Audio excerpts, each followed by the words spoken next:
গুনাহ মাফের অফরন্ত এক সুযোগ সিয়ামু ইয়াউমে আরাফা, আরাফার দিবসের রোজা। আরাফার দিবসের এই রোজা নিয়েও আমাদের বাংলাদেশে দেখবেন দুইটা গ্রুপ। এক গ্রুপের বক্তব্য হচ্ছে আমাদের দেশে যখন ৯ জিলহজ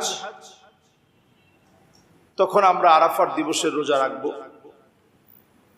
আরেক গ্রুপের বক্তব্য হচ্ছে আরাফার ময়দানে হাজী সাহেবরা যখন অবস্থান করবে তখন আমরা রোজা রাখবো। আমরা যদি ২ দিন রোজা রাখি কোনো অসুবিধা আছে? শরীয়তে কোনো নিষেধাজ্ঞা আছে?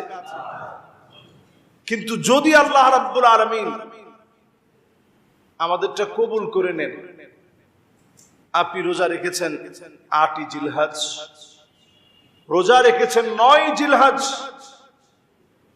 আপনি যদি এইভাবে রোজা রাখেন, শরীয়তের কোনো নিষেধাজ্ঞা নেই, এই সময় পুরো সময়টাই রোজা রেখেছেন,